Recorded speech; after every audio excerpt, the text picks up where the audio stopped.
Bonsoir à tous. Vous m'entendez, en fait? C'est bien. Donc, merci de nous avoir invités. Nous sommes ravis aussi d'être là et de vous avoir si nombreux. On va... Je peux peut-être fermer la porte? On va structurer la présentation de nos projets. On en a choisi quelques-uns, je pense 7 ou 8. Donc, je vais être assez bref sur chaque projet. En divisant dans ces 3 catégories, en fait, Urban, Landscape et In-Between,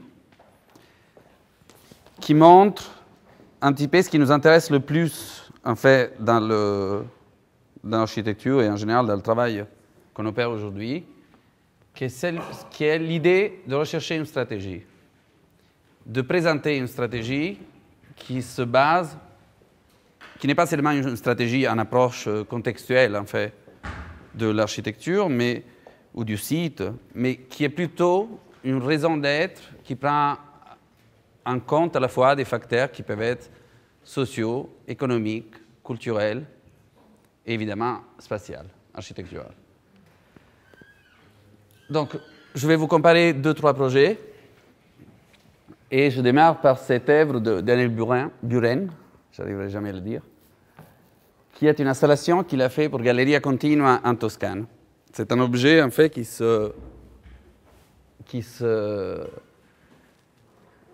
s'intègre dans le paysage à travers la notion de réflexion, mais qui en même temps, et c'est ce qui est vraiment intéressant, je trouve, c'est un objet à travers lequel on regarde le paysage. Je vous montre cette image parce qu'elle est peut-être à la base de la démarche des 2-3 projets qui vont suivre. Un, c'est les archives nationaux pour EDF, qu'on finit dans un mois.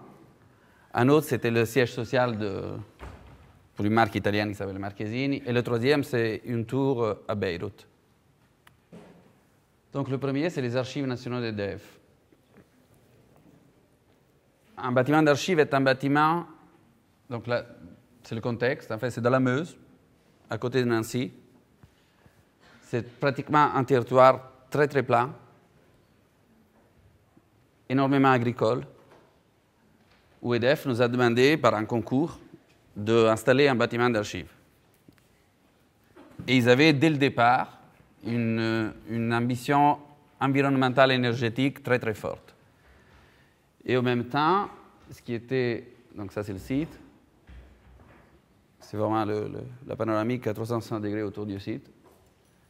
Donc, EDF voulait installer ses archives dans la Meuse à travers un programme qu'ils appellent accompagnement économique de la Meuse, c'est-à-dire ils arrivent, ils créent des emplois et en même temps, ils créent de l'activité et ils installent leurs bâtiments. Ils ont choisi la Meuse parce que, sous forme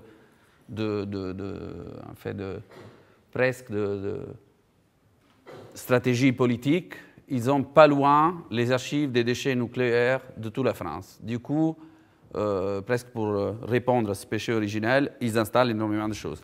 Et ils avaient cette attitude un peu double dès le départ, qui était celle de dire « je vais faire un bâtiment merveilleux, mais en même temps, il faudrait arriver à le cacher. Il faudrait que le bâtiment ne soit pas vraiment présent. » Donc ça, c'est un document de concours. C'est bien que je me... Un document de concours qui montre en fait la volonté d'EDF en haut à gauche, c'est-à-dire un bâtiment qui... C'est bien. Je vais me fatiguer, moi.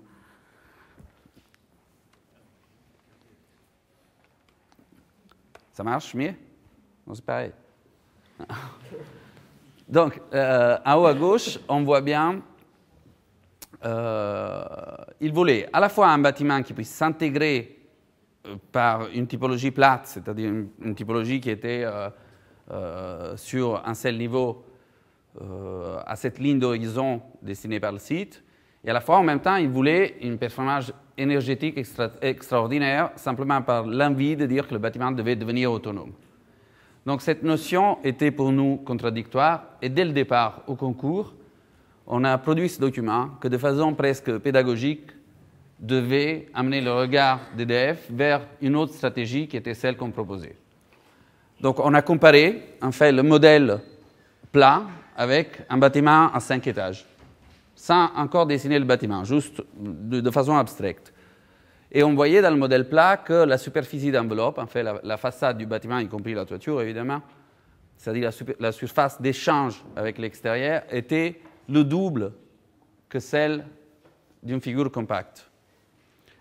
Cette notion nous permettait dès le départ de dire qu'on aurait... Ah, j'y arriverai jamais. Donc je dois parler tout comme ça. Et dès le départ, on voyait, ce que vous voyez là, le ratio surface à la chaîne était de 0,72. Ça veut dire, en fait, le numéro 1,54 est 0,72. En fait, j'avais besoin du double d'énergie pour chauffer ou refroidir le bâtiment. Un bâtiment d'archives est un bâtiment où le seul impératif, c'est de garder des conditions de conservation, c'est-à-dire 16 degrés toute l'année, un taux d'humidité préfixé, une température optimale, quelle que soit la saison à l'extérieur. Du coup, on montrait qu'en réalité, c'était un peu contradictoire de partir sur une figure plate. Et aussi au niveau du fonctionnement, c'est-à-dire on s'était amusé à dire, si un carton d'archives arrive, il faut que je le stocke d'un point à l'autre du bâtiment, combien je vais parcourir. L'opérateur, sur l'année, combien il va parcourir. Et en fait, dans la figure plate, il faisait 12 km, et dans la figure verticale, il faisait 3,1 km. Sur quoi on a joué un peu, on a montré qu'en fait, si on occupait moins de terrain, finalement, le bâtiment s'éloignait de la rue, du coup, du point de vue où le bâtiment était regardé. Et en quatrième, qu'on aurait récupéré finalement cette surface de terrain pour pouvoir traiter l'eau, qui était un enjeu important sur ce site, étant donné qu'il n'y avait pas de réseau qui arrivait jusqu'au site. Donc, à travers ce document, en fait, on a pris un parti très radical de dire je ne respecte pas du tout ce qu'on me demande et je fais à ma tête. Et j'essaie de faire quelque chose qui me semble plus cohérent avec la demande. Vous verrez que c'est c'est assez récurrent, en fait, dans notre travail, le fait de remettre en question la donne de départ. Ce qui frustre énormément aujourd'hui les architectes, c'est qu'ils ne participent pas, en fait, si vous voulez, ou rarement, en fait, à la composition du programme. Du coup, il nous reste, des fois, pas grand-chose à manipuler. Donc, dès le départ, à l'agence, on s'est dit, de toute façon, on prend ce risque, c'est-à-dire on revient souvent sur les données initiales. Ça, c'était une donnée sur laquelle on s'est dit, et en plus, on était là, du coup, on était vraiment jeunes, pas comme aujourd'hui, on s'est dit, ça passe ou ça casse. Et dans ce cas-là, c'est passé. Pourquoi? Parce que finalement, une fois qu'on a assumé ce volume compact de 5 étages, on s'est énormément questionné sur, donc ça, j'ai un ordre un peu ambigu, on s'est énormément questionné sur la peau de ce bâtiment. On s'est dit, est-ce possible finalement que le bâtiment puisse, de quelque manière, réagir avec son contexte? Essayer de le faire disparaître, essayer de le faire finalement interagir avec ce qui se passe autour. Et le rêve au départ, c'était, est-ce que si le paysage est vert, mon bâtiment peut de quelque manière s'impacter, devenir vert? Est-ce qu'il peut changer avec les saisons? Est-ce qu'il peut changer avec la lumière? Donc cette forme d'utopie qu'on a eue au départ, on l'a mis en place et en forme à travers l'étude de la figure des peaux des caméléons, c'est-à-dire un ensemble de micro-points qui changent et, sur d'autres points qui restent fixes et qui finalement se nuancent selon de la surface qui est en contact avec l'animal. Donc dans cette idée, on a travaillé la surface du bâtiment et on a donné cette image au concours. Cette image qui était assez risquée parce qu'on ne savait pas trop comment aller réaliser ça. C'est-à-dire, l'idée était dès le départ, il faut que le bâtiment ne soit pas un bâtiment en acier, mais qui quelque part soit un bâtiment avec beaucoup de matière, qui puisse rappeler en fait cette situation agricole. Donc on a travaillé sur un béton qui avait la même couleur que la terre, dans lequel finalement on venait insérer des micropixels qui réagissaient avec la couleur de l'environnement. Et comme l'horizon autour, il est légèrement plus haut que l'endroit où le bâtiment est positionné, du coup, on voit à la fois l'horizon se continuer à l'intérieur du bâtiment, à la fois le bâtiment, finalement, ça c'est toujours des images de concours, il change de couleur en fonction de la couleur des champs, de la neige, etc. Une autre envie qu'on avait dès le départ, c'est de dire ce bâtiment ne peut pas fonctionner comme un seul bâtiment, étant donné qu'il y a une énorme partie qui est dédiée à la conservation, et il y a une toute petite partie qui sont des bureaux dans lesquels les gens, la société qui gère les archives d'EDF, travaillent. Donc on a dissocié les deux programmes en donnant deux ambitions complètement différentes dès le départ. C'est-à-dire, dans les bureaux, on cherchait le confort, autant visuel que un confort à travers les volumes, la matière, en fait, l'espace lui-même. Et de l'autre, on cherchait la performance, c'est-à-dire comment je peux consommer le moins pour garder finalement cette température. Donc, on a profité des niveaux du terrain. Et ce que vous voyez, l'excroissance que vous voyez à droite, en réalité, c'est un toit planté, avec des arbres aussi, donc il y a 1 mètre de terre.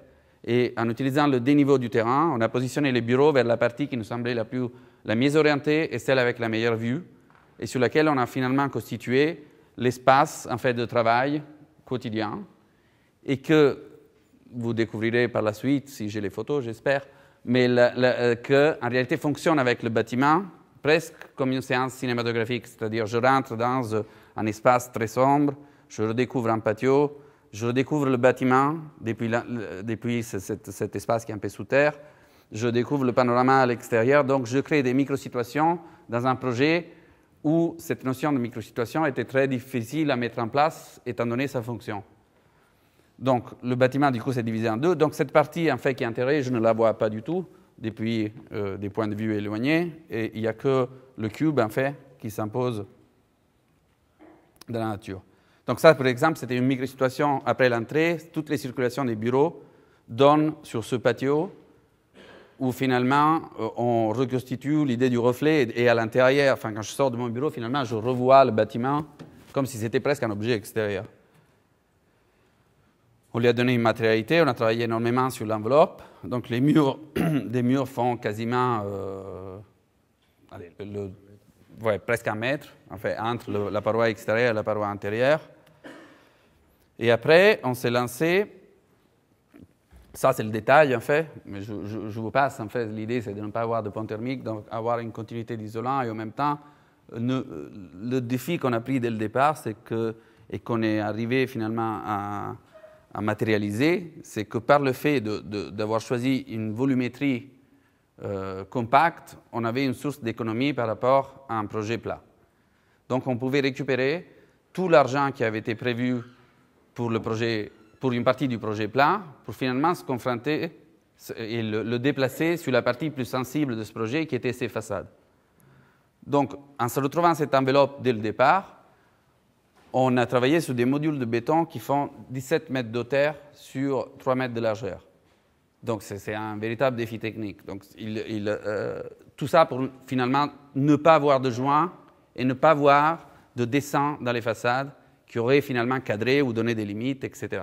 Donc dès le départ, on est parti sur une façade intégralement qui couvre tous les étages du bâtiment, et après on a commencé à l'étudier. Donc ça c'est le plan en fait, je vous le passe. Et je vous montrerai tout à l'heure des vidéos, je focaliserai une seconde sur la construction de la façade sur laquelle on a déposé un brevet et qui est l'exploit technique de ce projet.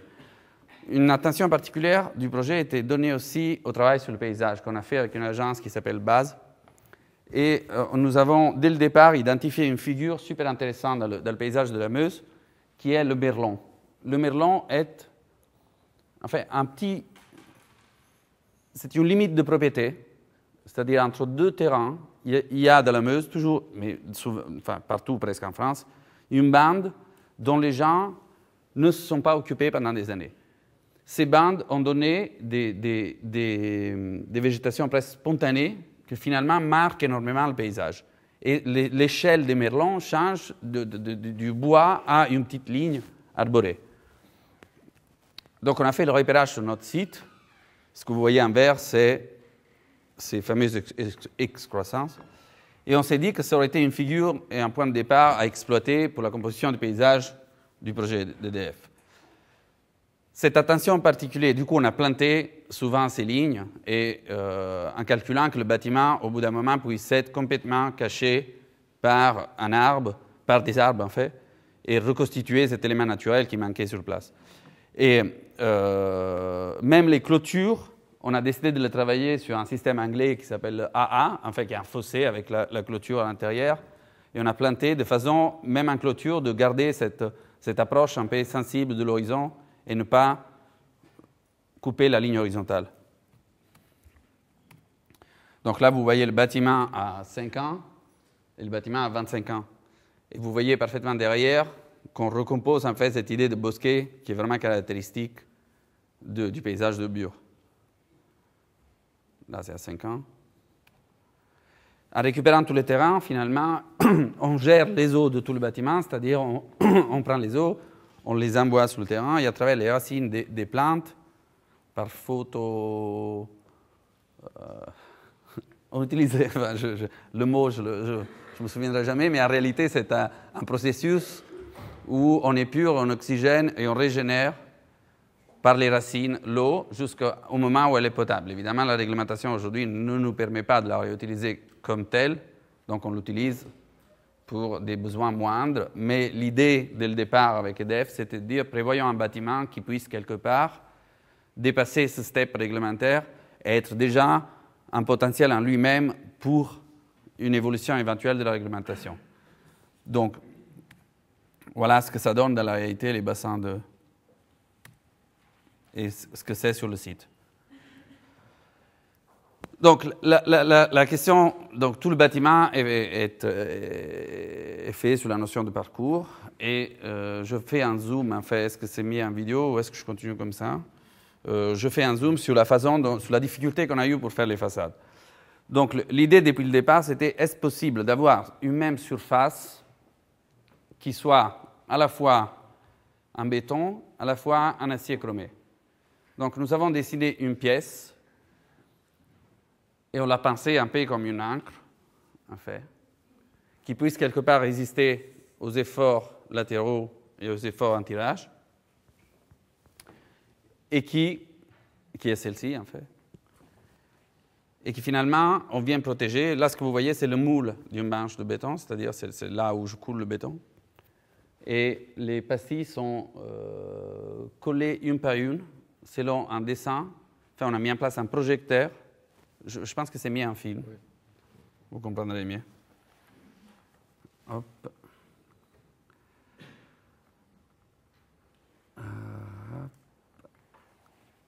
Donc, je vous montre le processus, en accélérant le processus complet de fabrication d'un panneau.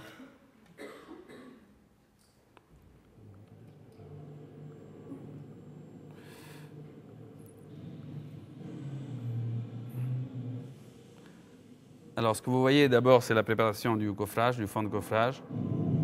C'est trop fort, peut-être.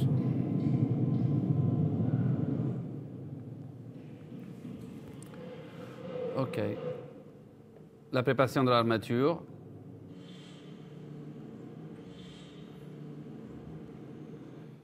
Voilà. Donc, les pastilles sont... c'est un travail de fou, en fait, arriver à trouver un moyen pour les protéger, pour qu'elles gardent le chrome et pour les coller au fond du moule. Donc, elles sont protégées par 2 épaisseurs de film. Et cette colle a été développée exprès parce que toutes les pastilles ensemble donnaient, en fait, trop de force et on ne pouvait pas ressoulever le panneau. Donc, c'est très léger. On a une projection, en fait, du haut de l'atelier qui fixe 3 points laser qui donnent la position de la pastille. Je ne sais pas si je l'ai ici, mais il y a une image qui est très parlante. Qui vous fait comprendre comment je mets les pastilles. Donc ça, les pastilles sont posées au fond du coffrage. Et après, mais je vais la trouver parce qu'elle est quand même très belle. Voilà. Donc ce que vous voyez, c'est un opérateur qui pose une pastille. Là, ce que vous ne voyez pas, mais que vous verrez tout de suite en zoom, c'est les 3 points laser qui fixent la position de la pastille. Ces points sont liés à un fichier numérique AutoCAD qu'on a fourni et il n'y a pas un seul dessin qui se répète sur toute la façade. Et ce dessin qu'on retrouve aujourd'hui, à travers lequel on a le reflet sur la façade, est le dessin d'une trace d'un bosquet qui était sur place avant qu'on installait notre bâtiment, mais qui est complètement illisible. Mais c'était un point de départ. Et donc, une fois qu'on a mis les pastilles, finalement, on vient armer et on prépare le béton. Donc le béton, c'est un béton qu'aujourd'hui on commence à utiliser, c'est un béton auto-nettoyant, c'est-à-dire qu'il a un processus de, encore photo-catalyse, je pense, cette fois, qui, par lui-même, ne permet pas, en fait, la vie de bactéries ou ne permet pas au produit de s'arrêter et du coup arrête, grâce à la lumière, complètement le processus. Donc, c'est la première fois, plus ou moins, qu'on le colore comme tel. Donc ça, vous voyez comment on le prépare. Après, on teste son élasticité et on le coule. Donc là, on a les pastilles et le coffrage et on vient couler le béton. Nos panneaux, qui font 16,50 m. C'est pourquoi 16,50 m? Parce que c'est le maximum qu'on puisse transporter avec un transport spécial, un tir. Donc, nos panneaux ont, pour une question pour un souci de poids et d'épaisseur et d'économie, ont 8 cm qui sont en béton auto-nettoyant coloré et une deuxième structure, une deuxième peau qui est en béton gris traditionnel et qui donne ça. Donc ça, c'est un panneau type, view sous le dos. Une fois que le panneau a été coulé, l'atelier entier est conçu pour pouvoir soulever le panneau. Ce qui veut dire qu'on soulève le sol où le panneau a été coulé. Donc là, vous voyez un moment où on le soulève. Hop. Et ce que vous voyez sur le fond, finalement, c'est le film. C'est le premier film de protection de la pastille qui reste collé au fond du coffrage. Donc là, c'est un panneau. Finalement, on se retrouve les pastilles filmées et tout est au même lieu. Ce qu'on fait, c'est qu'on le transporte dans l'endroit où on le stocke. Hop, je vous passe ça. Voilà. Là, les pastilles sont filmées, du coup, on ne voit pas leur capacité à réfléchir.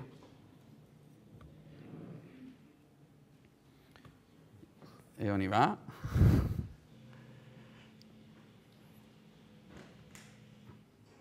Et on stocke finalement le panneau pour procéder. Voilà. Donc là, on en est à ce stade où finalement, ce qu'on veut, c'est nettoyer les petites aspérités autour de la pastille et enlever les films. Donc là, on va faire 2 opérations sur le panneau. Un, c'est un sablage, c'est-à-dire on met du sable fin avec de l'eau pour finalement ouvrir les pores du béton et avoir cet aspect qu'on voulait dès le départ, qui était très similaire à une pierre, et surtout profiter pour enlever les défauts autour des pastilles. Donc on sable et le film reste toujours en protection. Oh. Voilà. Pour enlever le film, après on nettoie et finalement on enlève le film. Une par une. Donc voilà ce que ça donne. Finalement, ça on le fait de l'autre côté de la France et on le transporte sur le chantier. Transport des panneaux. C'est assez beau le transport parce que ça on a filmé le premier. Ah.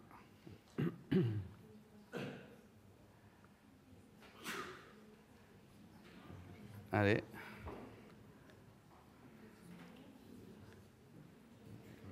Ok, mais sinon je ne monte pas le transport, c'est pas grave. Et par contre, ça, je peux l'ouvrir ça, je peux l'ouvrir avec VLC. Ok. Donc, parallèlement, EDF avait mis une caméra en fait pour suivre toute la construction du bâtiment. Et c'est le seul moment où peut-être on peut appréhender. Donc là, les panneaux, ils arrivent, ils sont montés un par un, avec un peu de difficulté. Et on commence à voir finalement comment le bâtiment réagit avec ce qui se passe autour. Le matin, il prend le lever du soleil, l'après-midi, le coucher de soleil. Et selon du ciel qu'on a, finalement, à la fois le béton et à la fois les pastilles reprennent une couleur. Quand on le voit de loin, c'est encore plus... Là, le film, c'est pas... Mais enfin, vous voyez, quand il y a des nuages,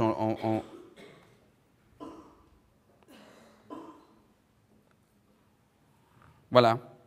Donc, hop. Je continue sur le diaporama, c'est mieux. Donc, finalement, on en est aujourd'hui, on finit pratiquement dans 2 mois. Ça, c'est ce que vous avez vu. On a même dû penser à le moyen de le lever. Du coup, on a dessiné la pièce pour retourner le panneau. Ça, c'est le bâtiment aujourd'hui, au stade où on en est. On n'a pas encore fini de planter, mais comme vous voyez en haut, l'aube, elle est vraiment assez magnifique.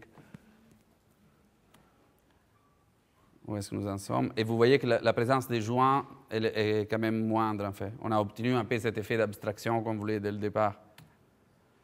Ça, c'est quand on rentre sous la terre pour rentrer dans les bureaux. Ce que je vous disais tout à l'heure, ça, c'est un bureau type, finalement, qui regarde l'extérieur. Au contraire de la stratégie qu'on a mis en place pour EDF, ça, c'est un projet précédent qui se retrouvait plus ou moins dans les mêmes conditions, avec un programme extrêmement différent, mais un paysage très similaire, avec la seule différence que ce paysage se trouve à côté de l'aéroport de Charles de Gaulle. Donc, ça s'appelle SAMEM. Voilà, on dirait presque la même photo.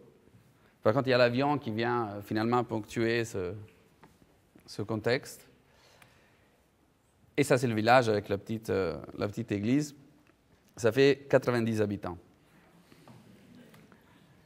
Et donc, le client qui nous avait appelé pour ce projet était un industriel italien qui fait des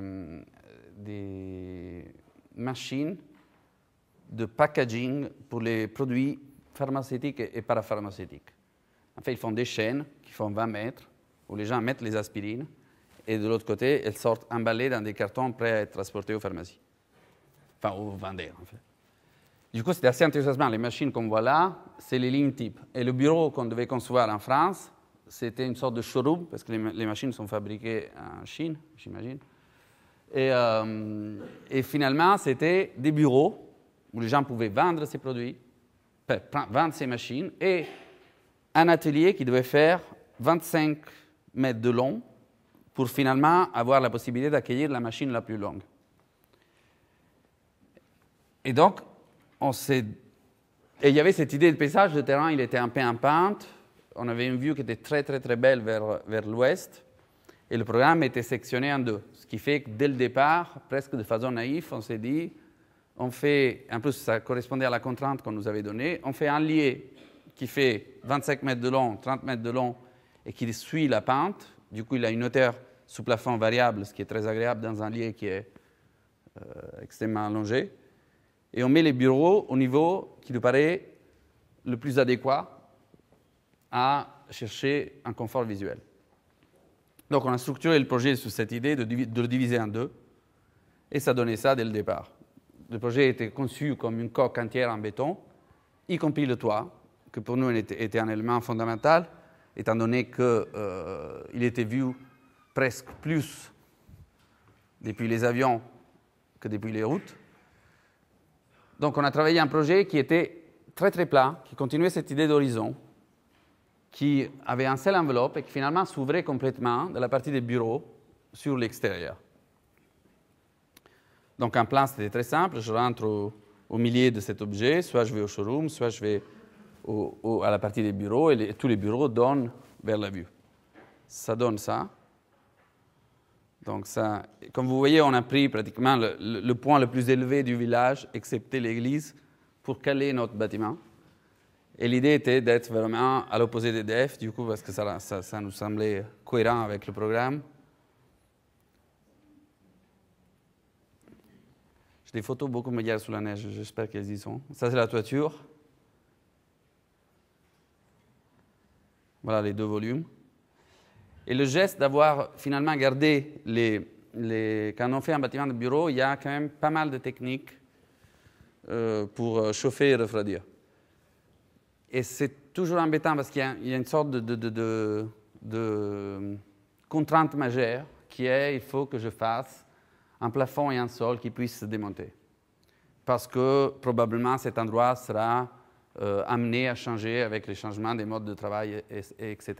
Du coup, le fait d'avoir monté un volume, ça nous a donné la possibilité de travailler une plateforme en fait, sous le bâtiment, qui tient le bâtiment, dans laquelle on passe pratiquement tous les fluides, électricité, eau, etc., et qui est complètement indépendante, accessible à travers une porte, qui fait 1,80 m d'hauteur, mais qui finalement vient alimenter, et on peut intervenir à l'intérieur du bâtiment. Et le deuxième petite envie qu'on avait était de dire il faut que le bâtiment continue cette idée de ligne jusqu'à ces détails. Et donc, on a travaillé, c'était une sorte à l'époque, un petit défi pour nous, qui était celle de dire, je vais travailler sur un acrotère en béton, étant donné que j'ai une toiture en béton, pour ne pas avoir d'éléments et de matières complémentaires qui puissent me changer la lecture de ce volume. Donc, ce que vous voyez, c'est un acrotère négatif, et là, c'est la toiture en béton qui s'appuie sur des amortisseurs qui, finalement, par contre, dans les deux, il y a des beaux ponts thermiques. C'était fait un peu au départ, mais que finalement, on a isolé par l'intérieur. Mais c'était ce qui nous a permis finalement d'arriver. Ça, c'est donc depuis l'intérieur. Je vois les cadrages sur l'extérieur différents, la partie technique et le bâtiment. La seule fenêtre en fait, qui donnait sur les circulations était finalement calculée pour que depuis l'intérieur, je puisse avoir un cadrage sur l'église du village. Et ça, c'est la terrasse autour de laquelle se structure tout le travail des gens. Évidemment, le bureau du directeur est en porte-à-faux.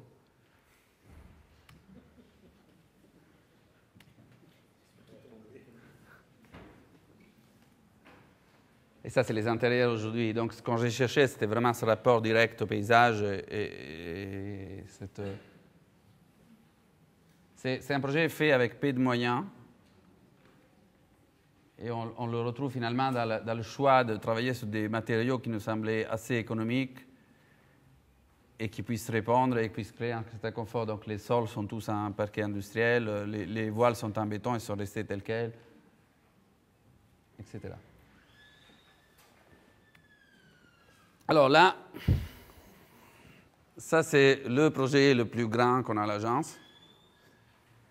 Et c'était même le projet le plus complexe. Et j'imagine que vous avez déjà cette expérience. En fait, souvent, les idées viennent d'un coup, on ne s'y attend pas. Et en fait, on nous appelait pour faire une tour. C'était vraiment une histoire assez drôle parce qu'on nous appelait, c'était un coup de fil en disant je suis tel. Est-ce que vous pouvez nous faire une tour à Beyrouth? Donc déjà, il me parlait et moi je checkais sur Google s'il existait ou pas. Donc c'était assez drôle. Et ce tel était une personne extrêmement influente au Liban, en fait, une famille extrêmement influente au Liban, qui avait vu un de nos projets sur une revue et qui finalement, il m'avait dit, je veux la même chose à Beyrouth. Et moi, j'ai dit, je ne peux pas faire la même chose à Beyrouth qu'à Paris dans le 17e. Donc, je vais venir à Beyrouth. Et on a commencé à s'intéresser au Liban. On a commencé en particulier à s'intéresser à Beyrouth. Et on était tétanisés pendant 6 mois. Pendant 6 mois, on n'arrivait pas à sortir une idée. C'était effrayant.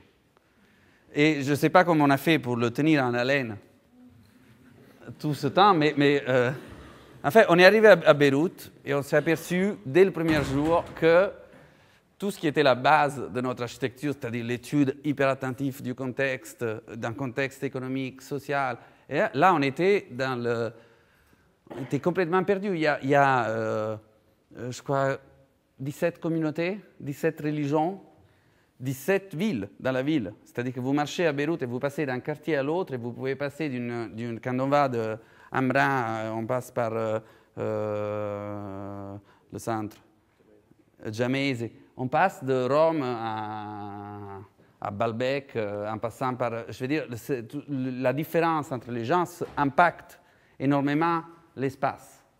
En plus, à tout cela, se sont rajoutées les différentes destructions et les reconstructions. En plus à tout cela, il y a une couche d'architecture contemporaine qui est absolument effrayante et qui va dans le sens de la densification rapide et de la vente d'espace. Il y a vraiment un salon de l'immobilier d'Abu Dhabi où ils vendent moitié de Beyrouth, si vous voulez. Donc, quand on est arrivé là-bas, on n'arrivait pas à trouver notre clé d'entrée. Donc, on a tout de suite dit aux clients, il faut nous laisser du temps, on va apprendre un peu à être libanais. Donc, à Paris, on a commencé à organiser des tables rondes avec des artistes libanais, des écrivains et des journalistes français qui travaillaient au Liban, juste pour avoir un feedback différent. Et chacun était plus ou moins sélectionné en se disant, lui, il est plutôt chiite, lui, il est plutôt sunnite. C'est-à-dire, on travaillait presque sous le cliché pour avoir des points de vue radicalement différents l'un de l'autre. Et donc, au bout d'un moment, l'idée ne sortait pas non plus. Et on s'aperçoit que à côté, juste à la fin de notre rue, là où on aurait dû construire notre tour, il y avait la tour Moore. La tour Moore est un objet, ça c'est une Marwin Peshmawi, c'est un artiste extraordinaire dont la pièce est exposée à Pace Gallery à New York. Et en fait, la tour Moore est un objet dans la mémoire collective qui est effrayant. La dernière guerre du Liban, la guerre civile du Liban, pas la dernière guerre, la guerre civile du Liban était la première vraie guerre urbaine, c'est-à-dire les deux grandes factions se retrouvaient dans ce qu'on appelle une ligne verte, se retrouvaient dans un axe de la ville où ils devaient conquérir les bâtiments les plus hauts pour pouvoir shooter tout le monde des plus hauts. La tour Moore est le seul bâtiment qui reste de cette histoire. Et il paraît qu'à l'intérieur, ils ont trouvé quelque chose comme 40 000 cadavres. Et quand on a analysé le gabarit de notre tour, c'était exactement ça. Et c'était placé à la fin de la rue. De quoi nous tétaniser complètement? Donc, celle que vous voyez à gauche, c'est la tour Moore, et l'espace en blanc, c'est ce qu'on pouvait construire. Et c'est pratiquement dans le quartier, enfin si on arrive en avion, en bateau, c'est dans le quartier central de Beyrouth.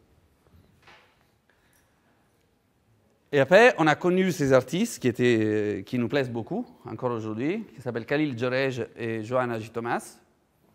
Et j'étais là à une expo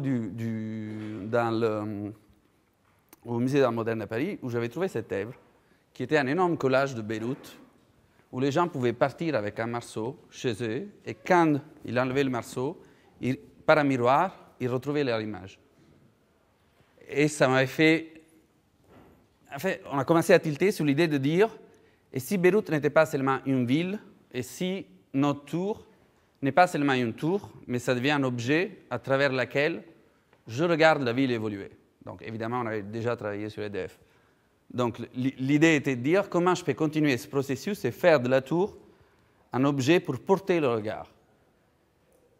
Et idéalement, on s'est dit, on aimerait beaucoup, chose qu'on a nuancée par la suite, mais on aimerait beaucoup que dans un lieu qui est extrêmement marqué par l'histoire des sunnites, ils puissent, à travers notre tour, retrouver l'image d'un lieu connecté chez les chiites.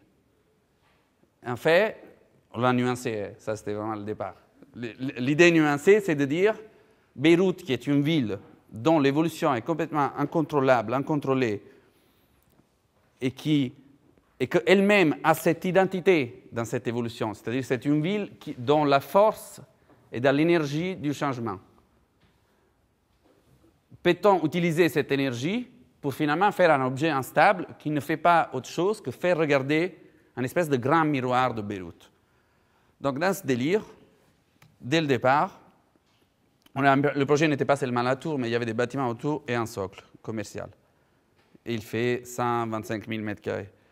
Donc la tour, en elle-même, on a commencé à dire quels sont les points de Beyrouth qu'on aimerait relier, comme une grande cartographie. Donc on a pris des points qui étaient 14 points, chacun porteur d'une histoire de l'évolution de la ville. Et on s'est dit, j'aimerais que quand je suis à la St. Joseph University, je puisse regarder la communauté druze. Donc à partir de là, j'ai appelé des gens.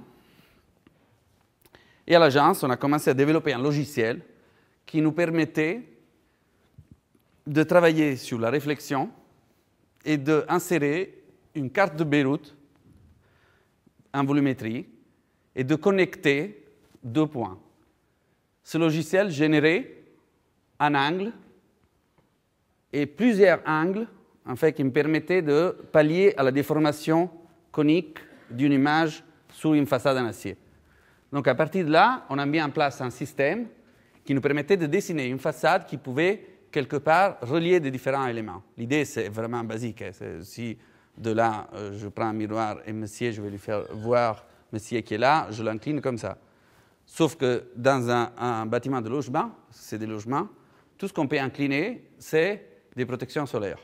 Donc, ce qu'on a fait, c'est qu'on a pensé une tour, donc, comme une cartographie de Beyrouth, ce qu'on ne voit pas du tout dans l'image là, mais en fait, il y a des morceaux de ville dans la tour.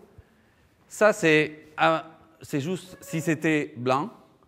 Donc, il y a des facettes en fait, qui s'inclinent de façon différente selon des zones qu'il faut connecter, ce qui fait qu'on peut recomposer selon du point de vue, c'est-à-dire presque encore une notion de parcours, l'image d'un point de Beyrouth.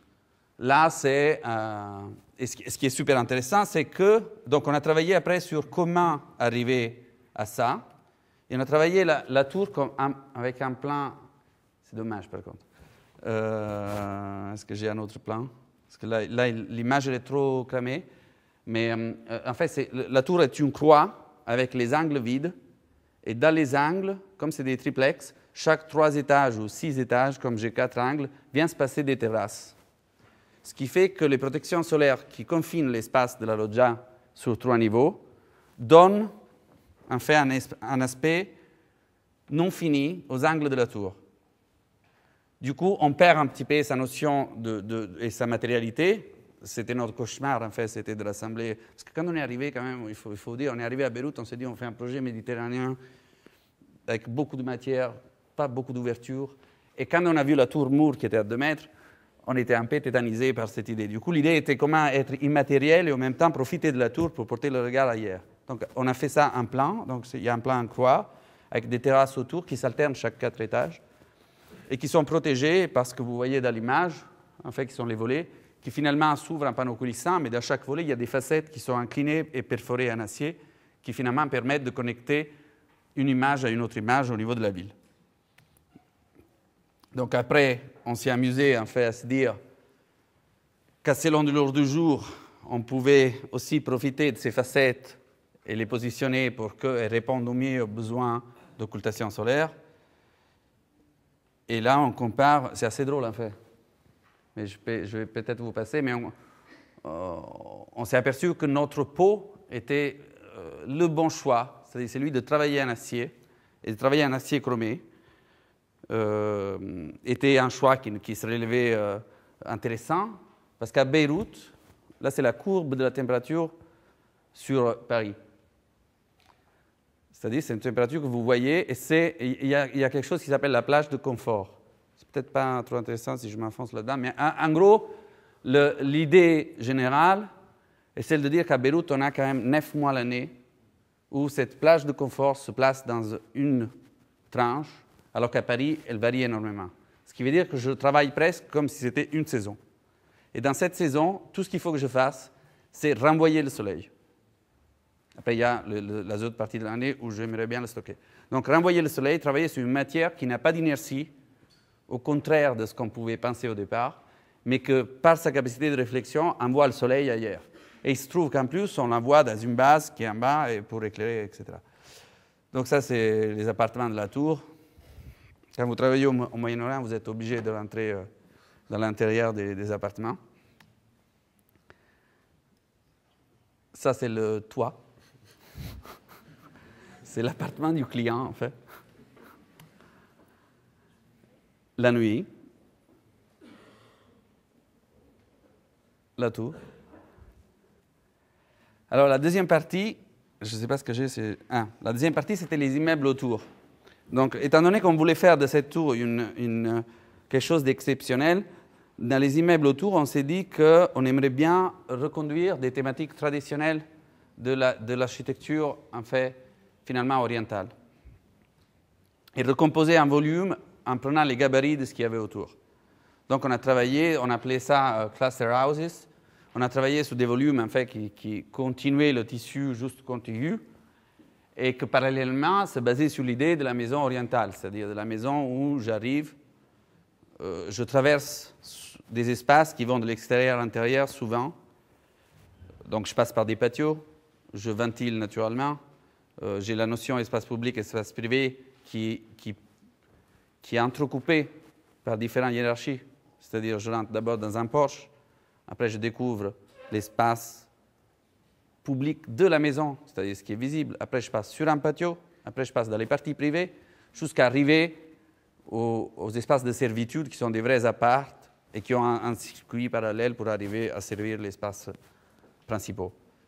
Donc, la base de la composition et de l'idée des bâtiments qui sont autour de la tour est celle de dire, est-ce possible de rentrer, en fait, d'être dans l'espace public, de rentrer dans un bâtiment, de prendre un ascenseur, de monter, de me retrouver à l'extérieur, et à partir de l'extérieur, rentrer à l'intérieur de l'appartement comme si je rentrais dans une maison.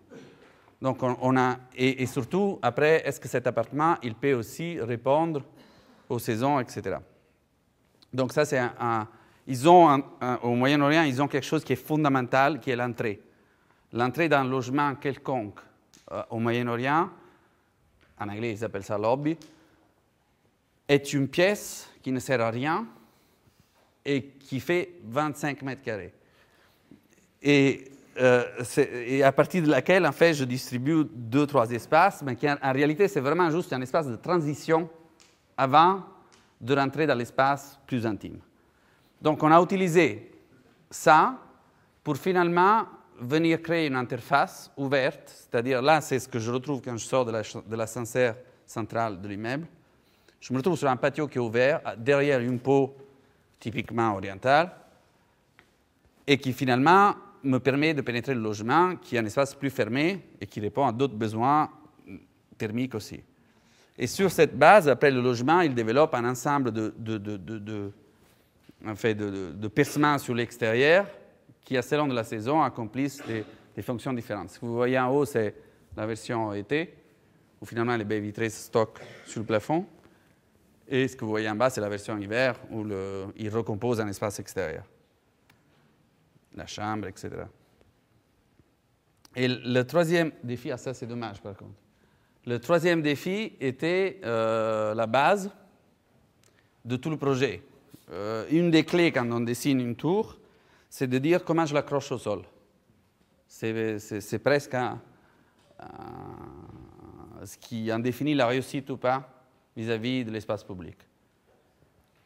Et dans ce projet, on avait la possibilité, parce que le client il a suivi, de donner notre sol en espace public. La condition était juste que cet espace soit suffisamment alimenté pour que ces commerces puissent être rentables. En d'autres mots, si je fais un espace public qui fonctionne, les gens viennent et ils achètent. Donc, on s'est lancé sur une idée de dire comment on peut transformer l'idée d'un centre commercial, parce que c'est pratiquement un centre commercial, je ne me rappelle pas combien il y a en surface, mais c'est 13 000 m² de commerce,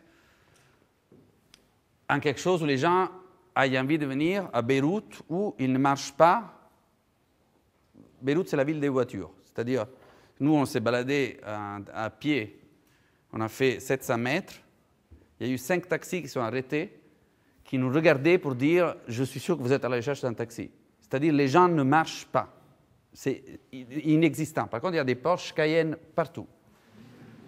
Les Libanais ont inventé le métier de voiturier. Ils sont très fiers de ça. Donc, dans l'idée, c'est cette partie en bas que je ne vois pas du tout. Voilà. Mais j'aimerais bien arriver à voir un plan, par contre. Donc, tout le terrain est incliné. Et là, on va construire la tour. Aujourd'hui, il y a le seul espace vert de tout le quartier. Donc, l'idée de départ était, gardons l'espace vert. Donc, on a construit une nappe qu'on a creusée par des petites ruelles qui nous donnaient la possibilité, finalement, de s'éloigner des bâtiments verticaux, de reconstituer une échelle à 4 mètres, où finalement, je retrouvais l'idée, en fait, de la ruelle orientale et du marché sur le socle de toute l'intervention. Donc, ça s'est structuré par terrasses, et les terrasses sont devenues des parcs, et les parcs ont donné lieu à 2 cheminements, un qui est haut pour accéder à la tour et au bâtiment autour, et un qui est bas, qui devient l'espace de shopping, qui sont ça. Je ne sais pas si vous voyez, là, donc à droite et à gauche, c'est des boutiques, et en fait, les boutiques sont en double hauteur, qui donnent en bas, en fait, les vitrines deviennent des petites maisons, et en bas, il y a un espace total commercial dans lequel chaque magasin accède. Ça, c'est la ruelle. là, vous aimez un peu les bandes. Et ça, je vous le passe, sinon je vais vous tuer. Donc ça, après, on s'est amusé à faire des cartes postales avec notre tour.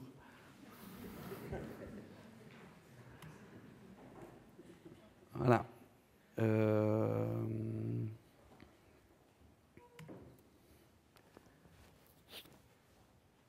Alors ça, c'est... Je passe complètement à autre chose.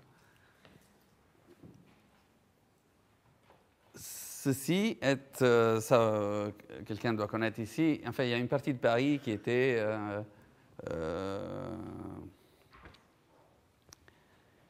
qui devait être dédiée à la construction d'un éventuel village olympique si Paris aurait accueilli les Jeux olympiques en 2012.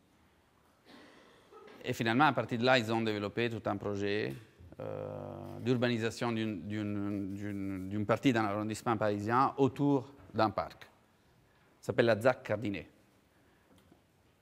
Une des choses intéressantes de cette ZAC, c'est juste qu'ils veulent en faire un exemple de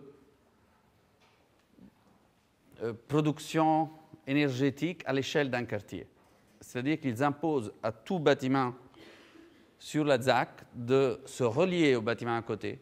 Donc, ils vont faire de la ZAC entière en fait, un générateur d'énergie, au-delà de ce qu'on peut y construire. Je le sais parce que nous, on a fait 3 concours avant d'en gagner un sur la ZAC. Et dans les 3 concours, il y avait cette imposition de produire. Dans le premier, c'était 120 MW l'année. Enfin, en fonction de la surface demandée de photovoltaïque couvrait le maximum du couvrable en toiture. Excepté dans ce premier projet. Donc, c'est un site dans la ZAC où on n'arrive pas peut-être à contraster un peu plus. Donc, ce qu'on nous demandait, en fait, c'était de faire des logements en suivant l'idée d'un îlot en U. C'est un classique de toutes les urbanisations de ZAC, c'est-à-dire l'îlot en U comme ça, où le jardin pénètre.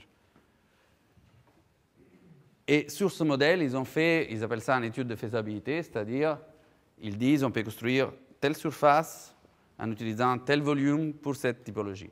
Donc ça, c'est le plus grand cauchemar que vous pourrez avoir ensuite, c'est les études de faisabilité. Parce qu'ils vous arrivent dans le programme, et finalement, les gens qui ont vu ces études, ils ont déjà travaillé 1 an auparavant sur l'étude de faisabilité. Donc, ils sont presque convaincus que l'étude est bonne. Souvent, il est bon, souvent, il n'est pas bon. Mais c'est quand même une trace volumétrique d'un travail qui devrait être la simple définition d'un programme. Donc, dans cette étude-ci, en question, il prévoyait un bâtiment en U face à un parc qui était gigantesque, avec en plus, l'intérêt de la parcelle était que si on serait monté légèrement, et dans cette partie de Paris, on peut le faire, on aurait retrouvé une vue directe sur à la fois la Tour Eiffel, à la fois Montmartre. Donc là, on a pris des photos, on est monté sur le toit du bâtiment à côté, on s'est aperçu de ça, et en fait, on s'est aperçu qu'il y avait une clause dans le PLU qui nous permettait, dans cette partie, face à un parc, de pouvoir monter. Donc on s'est dit, eh bien, montons. Et ce que vous voyez là, en fait, là, c'est la proposition qu'on fait. Donc, on est parti sur des gabarits, je ne sais pas si ça vous parle. C'est des lignes dans lesquelles vous devez rentrer votre profil de bâtiment et qui sont assez logiques, en fait, parce qu'un gabarit, ça approche ou s'éloigne du bâtiment du voisin, pratiquement. Donc, on a fait un négatif le maximum qu'on pouvait faire en surface nette à pouvoir monter et on s'éloignait le plus possible du reste, alors que la figure en U venait se coller au bâtiment proche, ce qui veut dire que je coupais cette vue sur le parc à tout l'îlot qui était derrière.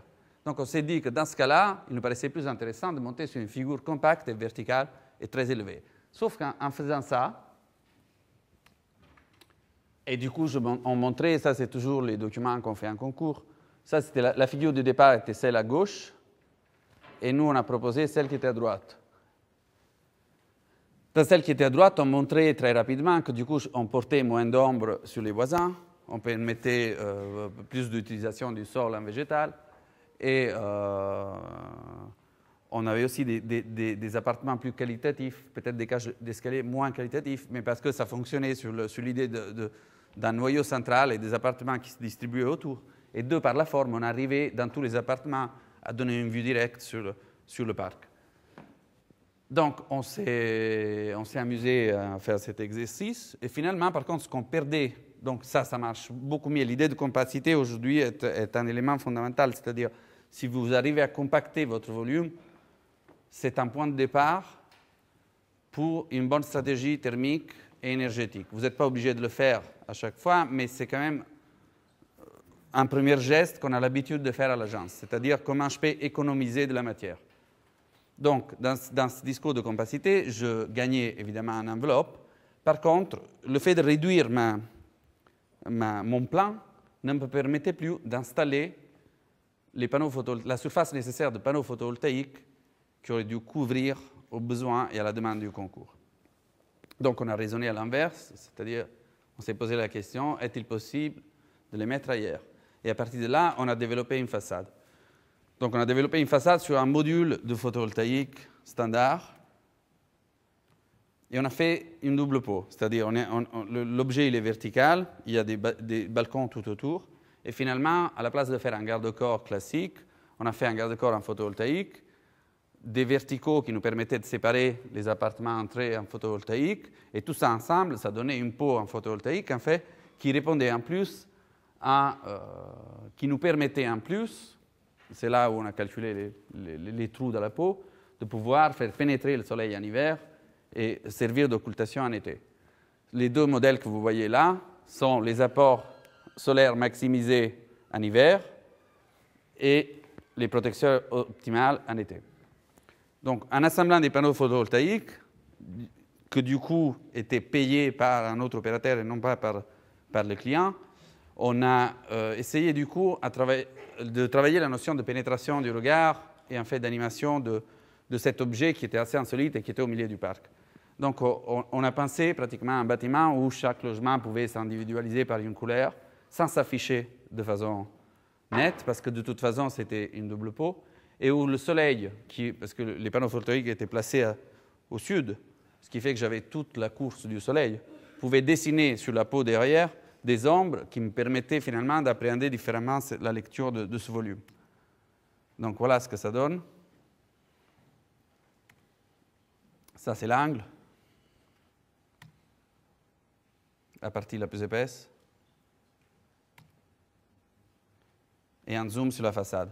Donc ce que vous voyez, ce qu'on voit bien, enfin, la tour Eiffel est collée, mais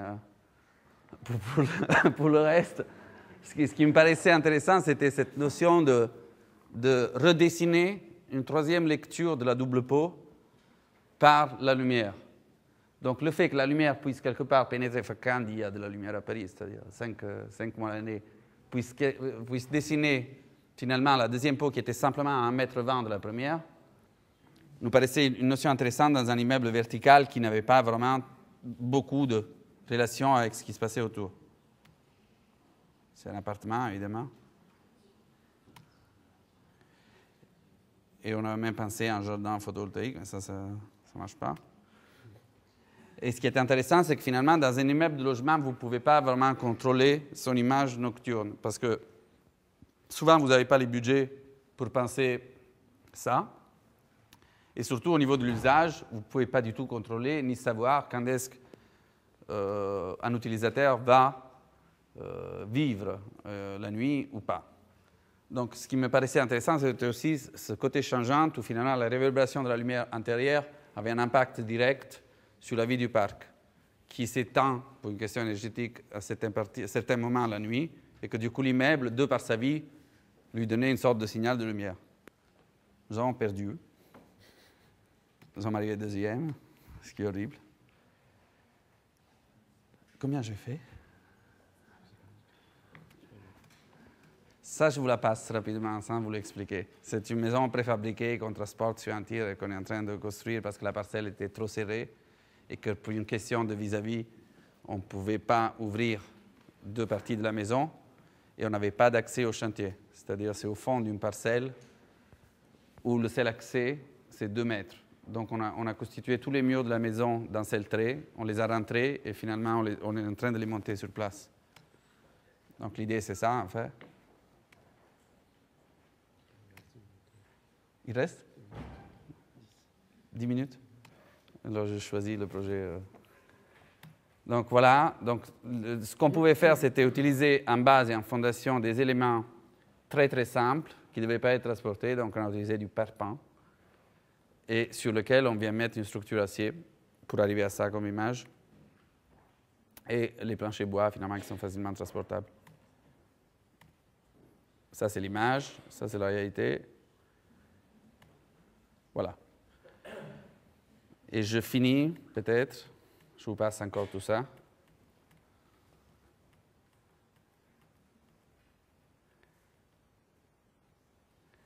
Ça c'est ce qu'on fait en Allemagne. Allez, je vous raconte les deux. Donc, ça, c'était un concours ouvert. C'était notre première expérience à l'étranger avant le Liban. Et ça, c'est intéressant juste d'un point de vue de la méthodologie qu'on est en train de mettre en place en ce moment pour suivre ce projet. L'Allemagne est un pays où la notion de démocratie est extrêmement présente et fabrique pratiquement tout le processus architectural. Ce n'est pas du tout comme ça en France. Donc, il y avait un concours ouvert international, on y a participé. Donc, c'est ce que souvent on fait à l'agence, mais qu'on se dit on ne va jamais gagner. Et en fait, on a gagné. C'est dans une partie sud, je ne sais pas si vous connaissez Hambourg, mais Hambourg se structure énormément autour de son port, où ils sont en train de reconstruire toute une partie du port qui s'appelle la Hafen City, où vous avez sûrement vu le nouveau projet d'Herzog et de Meuron, la Philharmonique, et le Donat de Rem Koolhaas. Et en partie sud, ils sont en train de développer des nouveaux quartiers, parmi lesquels Wilhelmsburg. Wilhelmsburg, c'est un quartier aujourd'hui très hétérogène au niveau de la population. Et ils voulaient, dès le départ, le concours, ça s'appelait Neoterrassen. Et Terrassen en Allemagne, c'est ça. C'est quelque chose d'extraordinaire, que jamais ça pourra fonctionner en France. Mais en fait, c'est un modèle à Hambourg où les gens habitent avec un espace collectif au milieu, piéton, tout nu. Ils sont tous comme ça. Regardez, ça, c'est d'autres bâtiments qui ont l'air Terrassen. Mais c'est une partie d'Hambourg, en fait. C'est une partie qui était faite, je pense, au XVIIIe siècle. 19e siècle. Et l'idée de cet espace, c'est que les gens changent et la notion d'appropriation du collectif crée une communauté. Donc, si vous rapportez ça dans un autre pays, je ne suis pas sûr que ça pourrait fonctionner, mais là, ça marche très bien. Donc, les gens habitent au rez-de-chaussée, au premier, au deuxième. Les immeubles sont souvent très, très, très réguliers, comme pour faire disparaître l'architecture à la faveur d'une définition de cet espace central. C'est un peu comme les colonnades ou les portiques en Italie.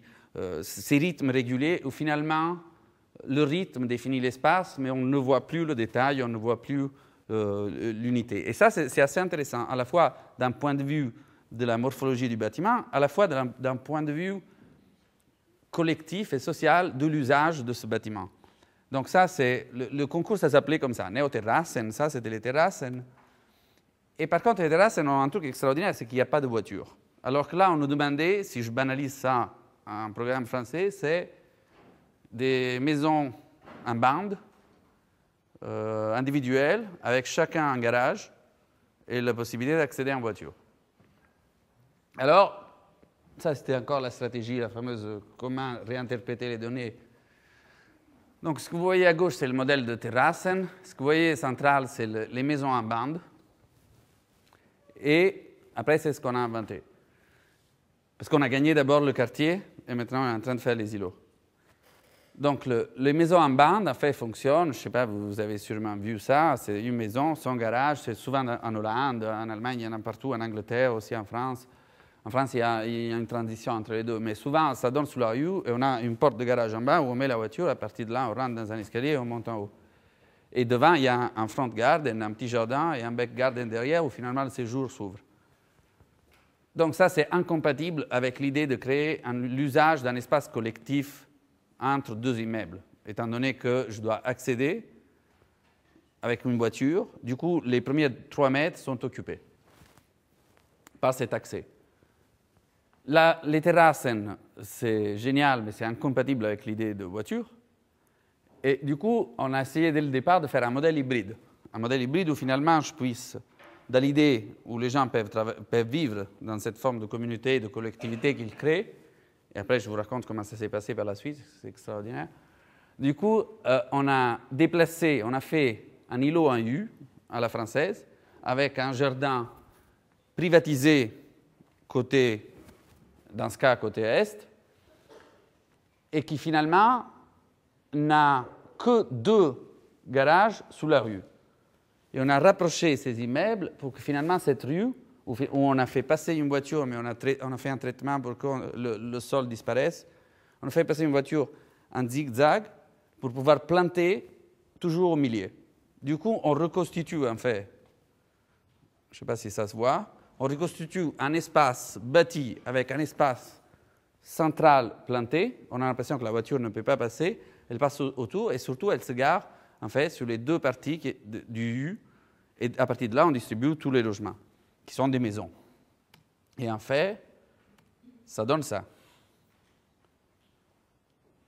Ça, c'est sous la rue. Et ça, c'est sous la cour, où finalement, je retrouve ce grand jardin où chaque maison a son jardin. Et il s'en approprie. Et ça, c'était l'immeuble qui fait l'angle, qui marque le quartier, qui fait le passage entre les 2. Ah, dommage.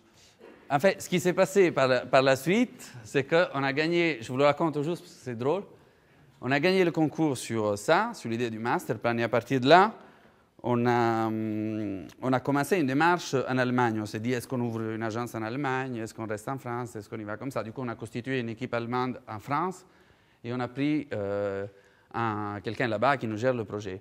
Mais ce qu'on a découvert par la suite, c'est qu'en fait, quand vous gagnez un projet, le jour après, ils peuvent vous dire que vous devez le diviser avec quelqu'un d'autre. Donc, ils vous remettent en question en permanence. Donc, on a gagné, on a fait le master plan. Ils font des sociétés pour bâtir qui s'appellent IBA, Institut Baustein Architecture, qui permet en fait de construire, c'est ce qui a construit Postdarm et Plaza Bella. Donc, votre client au départ, c'est le IBA. Vous construisez, enfin, vous faites le master plan. Après, ce que j'ai découvert qui était merveilleux, c'est qu'ils vendent. Non, ils nous ont fait un deuxième concours pour construire les lots, les différents lots du projet, ce que vous avez vu. Donc là, on nous donne un stand, c'est ça la façon de faire cette opération, on nous donne un stand où on vend notre projet. Donc on arrive, toutes les équipes ont un stand, et nous, notre projet, il avait une couleur, c'était la couleur orange. Tous les gens qui viennent, qui sont les potentiels habitants du quartier, se mettent des badges orange, et après ils se parlent l'un l'autre pour dire est-ce qu'on peut être voisin, est-ce qu'on peut habiter dans le même immeuble. Donc, en fonction de la préférence du projet, les gens créent des collectivités et créent ce qui pourrait être en France une copropriété. Donc, tous les oranges se sont mis ensemble et finalement on a tout gagné. C'était incroyable. Tous les mecs étaient oranges. Et du coup, maintenant, et à partir de là, votre client change. Et sur un projet de quartier que vous avez gagné au départ, vous vous retrouvez les 30 familles qui habitent dans chaque immeuble comme clients. Et contractuellement, vous devez, dans chaque phase, 2 rendez-vous individuels avec chacun. Du coup, vous ne pouvez pas imaginer combien c'est drôle, parce qu'en même temps, il n'y a rien de plus beau que construire pour la personne qui finalement va utiliser tout en gardant une réserve qu'il va mourir et que le bâtiment va rester. Mais là, on est en train de vivre cette expérience qui est assez drôle, où on fait des réunions où ils sont d'abord tous ensemble. Et alors là, vous avez l'impression d'être Sarkozy, parce que vous parlez et les mecs, ils se lèvent, ils crient. Et après, un par un, où finalement, vous pensez à l'espace public, au quartier, à comment faire interagir ces bâtiments entre eux, et les familles vous disent « J'aimerais bien diviser ma chambre en 2, parce que peut-être j'aurai 2 enfants. » Et j'aimerais bien que l'escalier soit en moquette et pas en bois. Et alors, dans cette contradiction, je trouve que le projet il est en train de prendre une forme, vous le verrez dans un an et demi, il est en train de prendre une forme qui est assez répondant à cette méthodologie, mais qui est très étonnante. C'est très étonnant pour un quartier qui a été conçu dès le départ sur un plan masse, où, avec beaucoup de chance, on a pris, j'ai dit tout gagné, mais enfin, il reste un bâtiment pour un Danois. Mais sinon, on a une bonne partie. Et finalement, chaque chose se différencie au fur et à mesure en fonction de son usage. Je vous fais un dernier.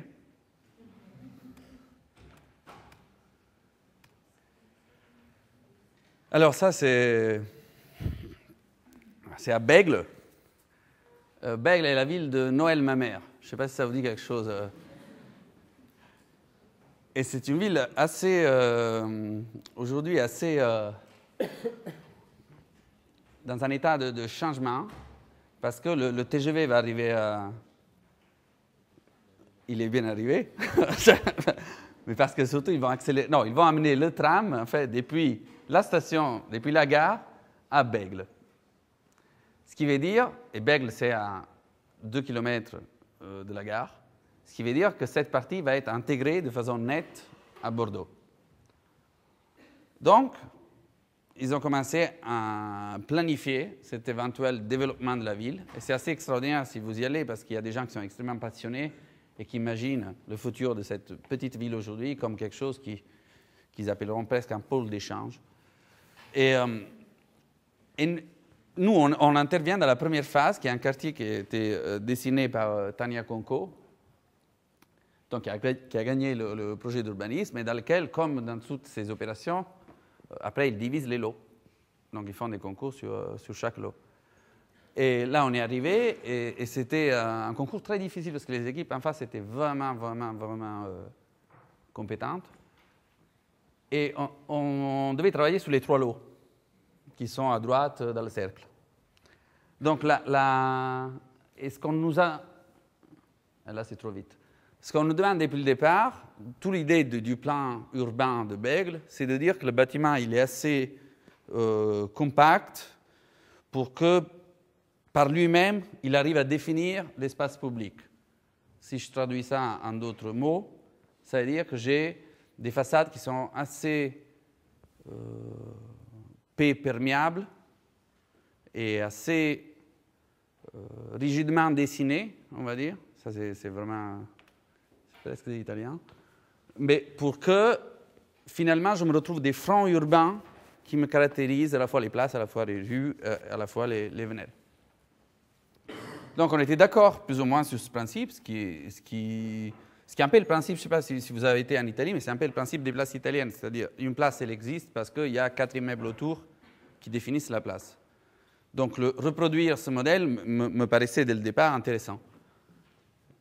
Et le problème était la densité, c'est-à-dire qu'on s'est aperçu qu'en réalité, on n'avait pas assez de programmes, ni assez d'argent, ni assez de mètres carrés pour pouvoir faire de ces formes des bâtiments pleins qui puissent à chaque fois aller s'aligner à la rue et créer une relation avec l'espace public.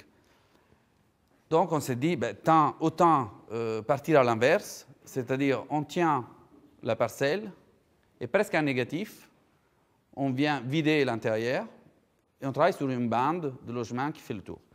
À partir de là, on s'est dit, ça je ne sais pas comment on a fait à le gagner, mais ça on s'est dit, à partir de là, développons, à Bordeaux, il y a les maisons typiques des pêcheurs qui s'appellent les échoppes, qui sont vraiment magnifiques comme typologie. C'est une typologie très peu large et très longue, où je rentre à l'intérieur, finalement je ressors sur une cour pour re-rentrer à l'intérieur, et tout ça c'est fait en 5-6 mètres de largeur. Donc on s'est dit, pourquoi pas innover dans un cadre de... Ça c'est du logement de promotion immobilière, et on s'est dit, pourquoi pas ne pas revisiter cette idée d'habiter la maison alors que j'habite un immeuble. Et à partir de là, vu le faible épaisseur qu'il y avait dans le bâtiment, en fait, on a travaillé comme un empilement de boîtes, où finalement la boîte était prise entre 4 boîtes et que du coup, je n'avais pas de voisins en haut, en bas, à droite et à gauche. C'est au contraire de l'idée de compacité. C'est-à-dire, je développe 4 façades à la place d'en développer un. Mais dans ce cas, comme il nous fallait recréer de la masse pour un but urbain, on a travaillé sur cette idée de dire, est-ce possible du moment où je crée des vides, donc la figure que vous voyez ici, en fait, c'est le modèle de superposition des logements. Donc, il tourne, en fait, je ne sais pas si j'ai un plan qui est plus parlant. Voilà, là, c'est exactement le plan.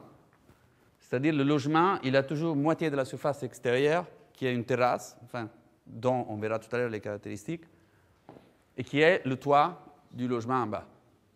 Donc, cette espèce de gruyère géante est une succession de maisons dans laquelle je rentre par l'extérieur, c'est-à-dire je rentre par mon jardin, et finalement, je développe en longueur la typologie, étant donné que l'immeuble fait 7 mètres d'épaisseur. Donc, je suis ouvert. Tous les séjours ont une triple orientation et les couloirs donnent sur la cour. Ce qui veut dire que cette typologie en longueur qu'on voulait travailler dès le départ était faisable en fait parce que les notions de couloir ont été juste des notions ponctuées par de la lumière, des parcours, des vues sur les voisins, etc. Donc à partir de là, on s'est dit comment on peut finalement faire que ces espaces vides deviennent intelligents. Et ce qui est assez drôle à Bordeaux, c'est que le climat, c'est un climat entre l'idée de climat très froid, en fait, allemand, et le climat méditerranéen. C'est vraiment une région où il fait assez doux. Je ne sais pas si quelqu'un de vous a déjà été là-bas. Mais du coup, on s'est dit, est-ce qu'on peut trouver un modèle hybride entre ces deux manières de penser l'architecture, c'est-à-dire l'architecture allemande, où je fais un thermos avec des murs épais et que finalement, je réduis l'échange avec l'extérieur, et une architecture presque méditerranéenne, où finalement, je ventile naturellement, je mets des patios, je fais passer la lumière et je la filtre. Est-ce qu'il est possible un modèle hybride entre les deux? Je ne sais pas si on l'a complètement trouvé, mais l'idée de départ était celle-là. Et donc, ces loggias, en fait, viennent créer ce qu'on a appelé un modèle de compacité variable. Du coup, elles peuvent se fermer en différentes manières. Donc, elles se ferment soit simplement en occultation solaire, soit elles se ferment en occultation thermique à travers une sorte de rideau épais et en laissant passer la lumière. Donc, il y a différentes strates en fait, qui viennent fermer ces loggias. Ce qui est le plus parlant, peut-être, c'est donc ça, c'est les apparts. Les cages d'escalier sont dans la cour, à partir desquelles on distribue à chaque fois 3 ou 4 appartements. Voilà un appartement type, avec la terrasse à l'extérieur. Est-ce que vous voyez à droite et à gauche le trou? Je peux le fermer de différentes manières. Les différentes typologies, T2, T3, T4. Et le problème était que, de toute façon, on s'était lancé dans une aventure qui était extrêmement chère. Enfin, la morphologie de départ est chère. Et par contre, on a un budget qui est extrêmement réduit. Donc, ce qu'on fait aujourd'hui, on a presque fini les études. Ce qu'on fait aujourd'hui, c'est qu'on travaille tout l'immeuble en éléments préfabriqués. Donc, on a réduit, c'est la première figure que vous voyez, on a réduit les parties construites. Donc, c'est une structure très simple de poteaux et planchers. On a même évité les poutres en calculant l'épaisseur de plancher qu'il fallait, étant donné la portée réduite. Du coup, c'est passé de 7 mètres à 6 mètres 70 parce que ça nous arrangeait en termes d'économie. Et finalement, on vient construire des façades préfabriquées qui sont en métal, derrière lesquelles je me retrouve en isolant, en façade légère. Et à l'intérieur, je peux changer le revêtement selon du client, s'il veut du bois, s'il veut du B13, etc. Et les loggias, en fait, sont des loggias qui se ferment par un panneau métallique qui coulisse sur le module à côté, ce que vous voyez ici, et ou bien ces bâches thermiques qui assurent une isolation majeure, enfin, qui font une température intermédiaire entre le froid et le chaud. Voilà ce que ça donne au niveau urbain.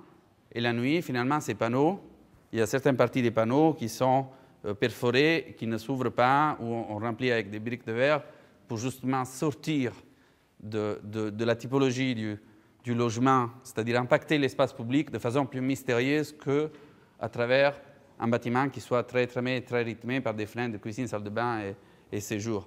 Donc, étant donné qu'on a des panneaux préfabriqués, qu'on s'est aperçu au fur et à mesure que le prix du vide et du plein sur le panneau n'avait pas de variation.